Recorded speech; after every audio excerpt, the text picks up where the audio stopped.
বাড়িতে অতিথি আসুক বা নিজেরা, চা বসিয়ে চটজলদি এই রেসিপিটা তৈরি করে ফেলতে পারবেন। এতটাই টেস্টি হয় খেতে, যেটা নাকি সন্ধ্যার আড্ডা বা বাচ্চাদের টিফিনে জমে যাবে।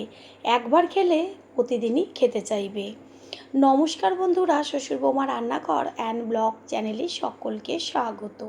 তাহলে রেসিপিটি কী করে তৈরি করব সেটাই দেখে নেওয়া যাক। রেসিপিটা তৈরি করার জন্য প্রথমেই এইখানে পাকা দুটো হিমসাগর আম নিয়েছি। আমগুলোকে জল দিয়ে ধুয়ে নিয়েছি। এবার একটা আম নিয়ে ছুরির সাহায্যে মুখের দিকের অংশটা একটু মোটাভাবে কেটে বাদ দিয়ে দেব। তারপর গায়ের থেকে খোসা ছাড়াবো না। দুই পাশের অংশটা দুই পিস করে কেটে নেব। একই রকমভাবে আরেকটা যে আম আছে সেটাকেও কেটে নেব। মুখের দিকের অংশটা কেটে বাদ দিয়ে দিয়েছি। তারপর দুই পাশে দুই দিক থেকে কেটে টুকরোগুলোকে করে নিয়েছি। এবার একটা চামচের সাহায্যে আমের খোসার ওপরের দিকের থেকে আমের অংশটাকে সুন্দরভাবে তুলে নেব। আমের যে অংশগুলো তুলে নিচ্ছি, এটা মিক্সিং জারের মধ্যে দিয়ে ভালো করে পেস্ট করে নিয়ে ফিরে আসছি। এখানে একটা বড় সাইজের বোল নিয়েছি, আর আপনারা যেই পাত্রে তৈরি করবেন সেটা একটু বড়ই ব্যবহার করবেন। মিক্সিং জারের মধ্যে থেকে চামচের সাহায্যে আমের পাল্পগুলোকে বোলের মধ্যে তুলে নেব। আমের পাল্পের পরিমাণটা একটু বেশি দিলে তাহলে ভীষণ টেস্টি হয়। আমের পাল্পের মধ্যে এবার দিয়ে দেব পরিমাণ মতন চিনি। মিষ্টিটা যে যেমন পছন্দ করেন সেই হিসাবে কম বেশি ব্যবহার করবেন। এবার চামচের সাহায্যে ভালোভাবে আমের পাল্পের সাথে চিনিটাকে একটু মিশিয়ে নিতে হবে। এইখানে আপনারা চিনির গুঁড়ো ব্যবহার করতে পারেন। ভালো করে আমের পাল্পের সাথে চিনিটাকে মিশিয়ে নিয়েছি। এবার এর মধ্যে দিয়ে দেব দুধ।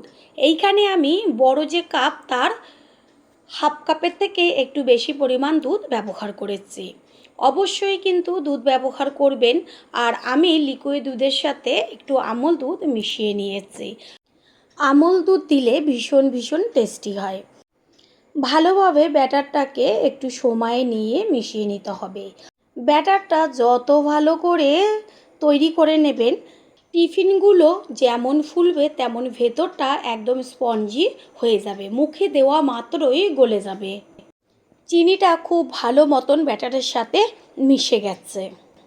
বোলের ওপরে একটা বড় ছেঁকনি রেখে এর মধ্যে দিয়ে দেব মাঝারি সাইজের বাটির 1 বাটি পরিমাণ ময়দা।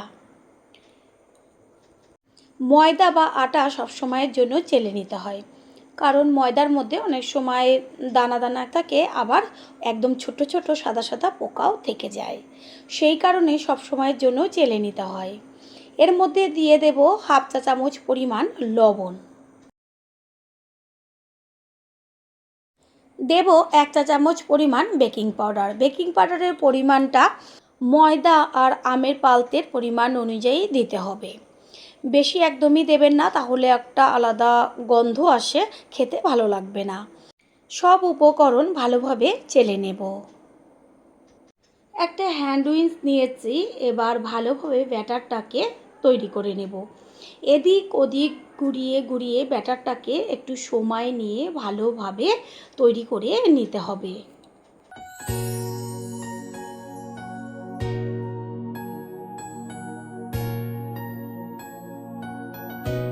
ব্যাটারটা একটু ঘন হয়ে গেছে। এবার আমি আরেকটু দুধ ব্যবহার করব। ঠিক এইভাবে অল্প অল্প দুধ দিয়ে ব্যাটারটাকে তৈরি করে নিতে হবে। এটা একদম পাতলা ব্যাটারও হবে না, আবার একদম থকথকে ঘনও হবে না। আমি সম্পূর্ণ ব্যাটারটা তৈরি করে নেওয়ার পরে হাতা দিয়ে তুলে দেখিয়ে দেব যে কতটা ঘন বা কতটা পাতলা করতে হবে। ব্যাটার একদম তৈরি হয়ে গেছে, আর কত সুন্দর একটা কালার এসছে, যে দেখবে তারই কিন্তু জিভের থেকে জল পড়ে যাবে। একটা ডুবো হাতা নিয়েছি, আর হাতায় তুলে দেখিয়ে দিচ্ছি যে কেমন ব্যাটারটা তৈরি করেছি। হাতার পেছনের দিকে দেখা যাচ্ছে যে মোটা একটা লেয়ার পড়েছে। গ্যাসের ওভেনে একটা আপ্পাম প্যান বসিয়েছি, আর এটাকে ভালো করে প্রথমে গরম করে নেব। তারপরে আমি ব্রাশ দিয়ে প্রত্যেকটা বাটির মধ্যে ব্রাশ করে নেব। একটা বাটির মধ্যে আমি তেল দিয়েছি অল্প করে, সেইখান থেকে আমি সব বাটিগুলোর মধ্যে সুন্দরভাবে তেল ব্রাশ করে নেব। এখানে আমি সাদা তেল ব্যবহার করেছি। তেলটা গরম হয়ে গেছে, ডুবো হাতার সাহায্যে ব্যাটার নিয়ে এবার প্রত্যেকটা বাটির মধ্যে দিয়ে দেব। গ্যাসের ফ্লেম প্রথমে একদম লোতে রাখতে হবে, আর পুরো বাটিটা ভরে দেবেন না, একটুখানি ফাঁকা রেখে বাটিটার মধ্যে ব্যাটার দেবেন, কারণ এটা দেওয়ার মাত্রই সুন্দরভাবে ফুলে উঠবে। ঠিক এইভাবে প্রত্যেকটা বাটির মধ্যে আমি অর্ধেকটা করে ব্যাটার দিয়ে দেব। দেখাই যাচ্ছে যে কত সুন্দরভাবে বাটিটা ভরে উঠছে। এটা ফুলে একদম বাটির ওপরে উঠে যাবে। কিছুক্ষণের জন্য একটু ঢাকনা চাপা দিয়ে দেব, আর ঢাকনা চাপা দেওয়ার পরে আরও বেশি করে ফুলে উঠবে। পুরনো বন্ধুদের সবসময় আমাদের পাশে এইভাবে ভালোবেসে থেকে এগিয়ে নিয়ে যাওয়ার জন্য অনেক অনেক ভালোবাসা। 2 থেকে 3 মিনিট বাদেই ঢাকনাটা সরিয়ে দিয়ে দেখিয়ে দিচ্ছি যে কত সুন্দরভাবে প্রত্যেকটা টিফিন ফুলে উঠেছে। এবার একটা কাঠির সাহায্যে আমি উল্টে দেব ওপরের পিঠটা হবার জন্য।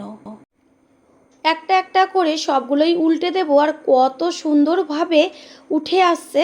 যেটা দিয়ে উল্টাবেন সেটার মুখটা একটু সরু হলে ভীষণ ভালো হয়, তাহলে দেখবেন ওই সরু দিকটা দিয়ে একটুখানি খোঁচা দিলেই প্রত্যেকটা সুন্দরভাবে উঠে আসবে।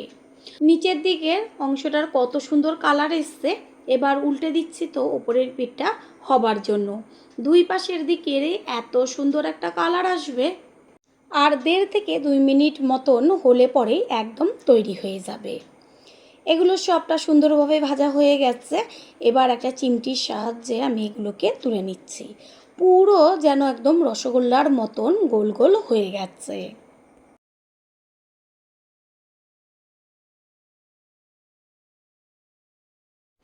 একইভাবে আরও যে ব্যাটারগুলো আছে সেগুলোকে তৈরি করে নেব। প্রথমবার যারা আমাদের চ্যানেল ভিজিট করছেন তাদের আন্তরিক শুভেচ্ছা ও অনেক ভালোবাসা। আমাদের রেসিপিগুলো যদি ভালো লেগে থাকে সাবস্ক্রাইব করে দেওয়ার অনুরোধ রইল, ও পাশে থাকা বেল আইকনে ক্লিক করলে পরবর্তী ভিডিওগুলো সবার আগে আপনাদের কাছেই পৌঁছে যাবে। নিচের পিঠটা হয়ে গেছে, এবার একইভাবে উল্টে দেব ওপরের পিঠটা হবার জন্য। বন্ধুরা যে যেইখান থেকে আপনারা ভিডিও দেখছেন অবশ্যই কমেন্টের মাধ্যমে জানাবেন। আপনাদের ধন্যবাদ জানাতে পারলে সত্যি আমরা ভীষণ ভীষণ আনন্দিত হব। এগুলোও হয়ে গেছে, একইভাবে সবগুলোকে তুলে নেব। তৈরি হয়ে গেল আজকের রেসিপি। আমি একটা হাত দিয়ে চাপ দিয়ে দেখিয়ে দিচ্ছি যে কতটা নরম, আর তারপর ছিঁড়ে এটাকে দেখাচ্ছি যে ভেতরটা কতটা স্পঞ্জি হয়েছে। আমি বারবার রিকোয়েস্ট করব একবারের জন্য হলেও এই রেসিপিটি তৈরি করে খেয়ে তারপর এসে কমেন্ট করে জানিয়ে যাবেন যে কতটা টেস্টি হয়েছিল। আশা করি রেসিপিটি ভালো লাগলো, আর যদি ভালো লেগে থাকে একটা লাইক, কমেন্ট, পারলে একটা শেয়ার করে অবশ্যই জানাবেন। আপনাদের দেওয়া একটা লাইক ও লাইকের পাশে থাকা হাইপ আর একটা শেয়ার আমাদের কাছে অনেক অনেক গুরুত্বপূর্ণ। All friend, thanks for watching my video. আপনারা সকলে ভালো থাকবেন, সুস্থ থাকবেন। আবারও দেখা হবে অন্য কোনো রেসিপির এপিসোডে। প্রতিদিন মশলা জাতীয় খাবার না খেয়ে এই রেসিপিটি তৈরি করে ফেলুন। হাতের কাছে থাকা শুধুমাত্র 2টো উপকরণ দিয়েই 5 মিনিটে তৈরি করে ফেলুন হেলদি টেস্টি একটা রেসিপি। বাচ্চারা একদিন খেলে পরে প্রতিদিনই বায়না করবে তৈরি করে দিতে। আর রেসিপিটা যদি বাচ্চারা প্রতিদিনও খায় স্বাস্থ্যের কোনো রকম ক্ষতি হবে না, যেটা সম্পূর্ণ ভিডিওটা দেখলেই আপনারা বুঝতে পারবেন। নমস্কার বন্ধুরা, শ্বশুর বৌমা রান্নাঘর অ্যান্ড ব্লগ চ্যানেলে সকলকে স্বাগত। তাহলে কি করে তৈরি করব সেটাই দেখে নেওয়া যাক। প্রথমে একটা বড় বোল নিয়েছি, আর তার মধ্যে একটা ডিম ভেঙে নেব। আমি একটা ডিম দিয়েই টিফিনটা তৈরি করব। রেসিপিটা যখন তৈরি করবেন তখন কিন্তু অনেকটা পরিমাণে তৈরি করবেন। এতটাই খেতে টেস্টি হয়, একটা কেন 10টা খেলেও মন ভরবে না। ডিমটা আমি ভেঙে নিয়েছি। এবার এর মধ্যে আমি কিছু উপকরণ দেব, যেমন হাফ চা চামচের থেকেও কম পরিমাণ একটু লবণ, আর দিয়ে দেব চিনি। মিষ্টিটা যে যেমন পছন্দ করেন সেই হিসাবে চিনিটা ব্যবহার করবেন। এবার চিনি আর লবণ ডিমের সাথে ভালো করে একটা হ্যান্ড উইচের সাহায্যে ফেটিয়ে নেব। আর যত ভালোভাবে এই ডিমটা ফেটাবেন রেসিপিটা ততটা একদম নরম তুলতুলে আর ফুলে উঠবে। ডিম ভালোভাবে ফেটিয়ে নেওয়া হয়ে গেছে। এবার এর মধ্যে দিয়ে দেব আমি আটা।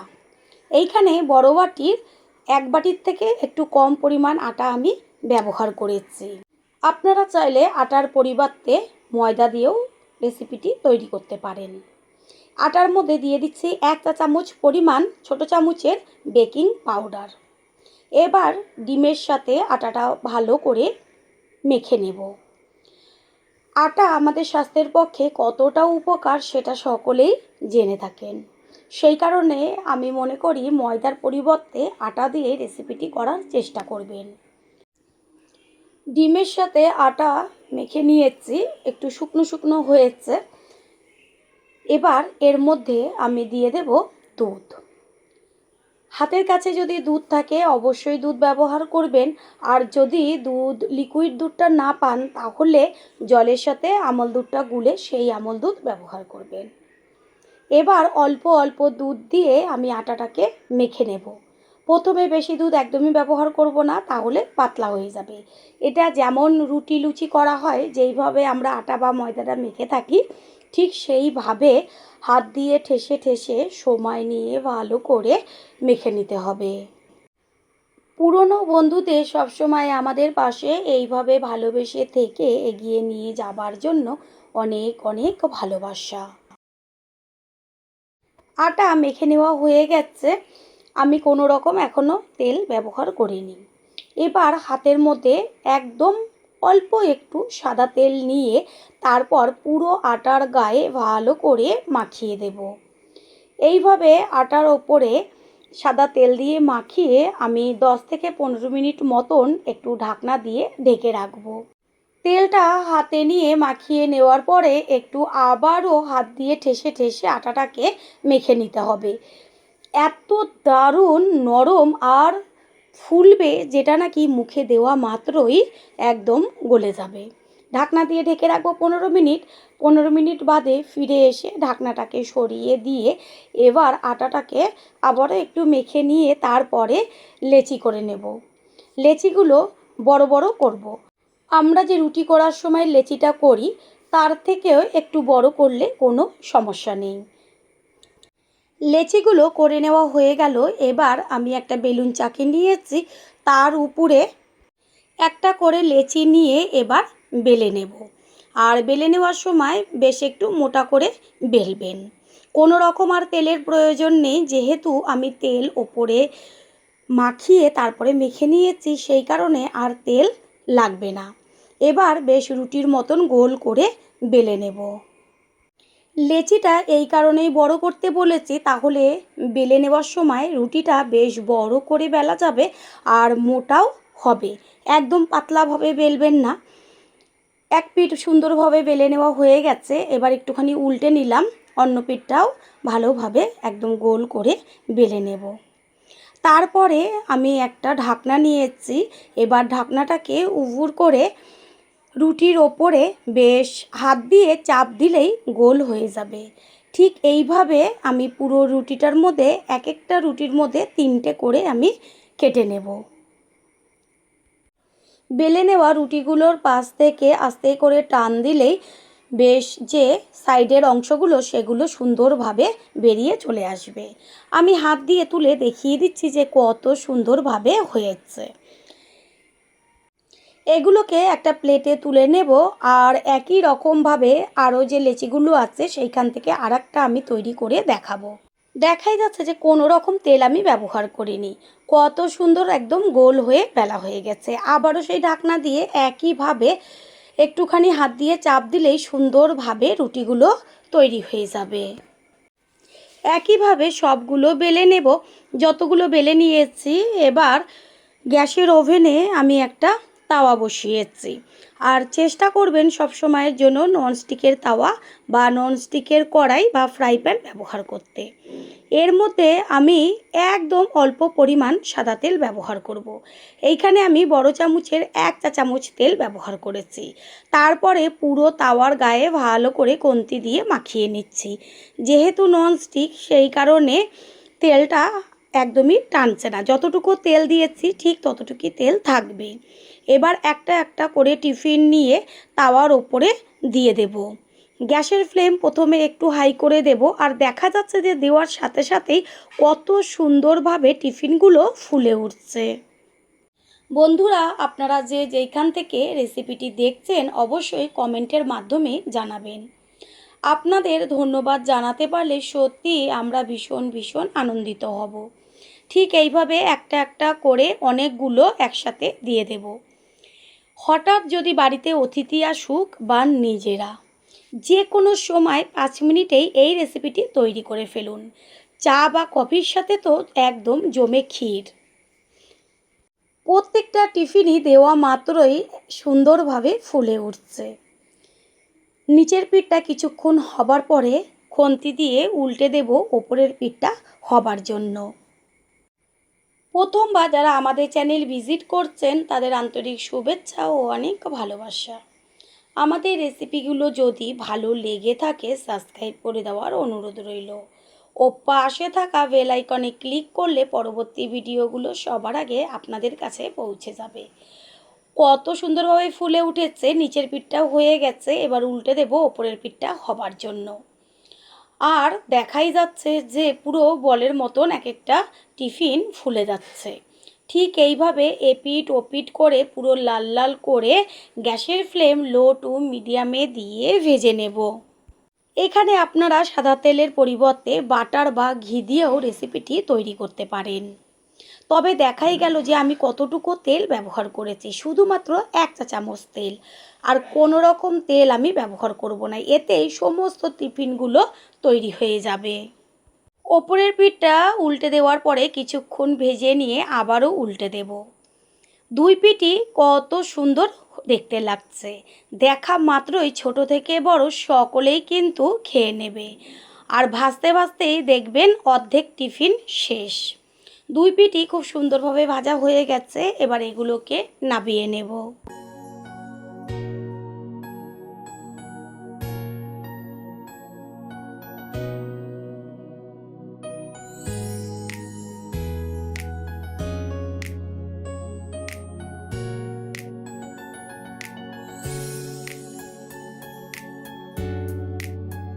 তাহলে রেসিপিটা দেখে বুঝতেই পেরে গেছেন যে কতটা হেলদি একটা রেসিপি। আমি এক হাত দিয়েই ভেঙে দেখিয়ে দিচ্ছি যে কতটা নরম আর ফুলেছে, ভেতরটা পুরো ফাঁপা। আশা করি রেসিপিটি ভালো লাগলো। আর যদি ভালো লেগে থাকে একটা লাইক, কমেন্ট, পারলে একটা শেয়ার করে অবশ্যই জানাবেন। আপনাদের দেওয়া একটা লাইক ও লাইকের পাশে থাকা হাইপ আর একটা শেয়ার আমাদের কাছে অনেক অনেক গুরুত্বপূর্ণ। All friend, thanks for watching my video. আপনারা সকলে ভালো থাকবেন, সুস্থ থাকবেন। আবারও দেখা হবে অন্য কোনো রেসিপির এপিসোডে।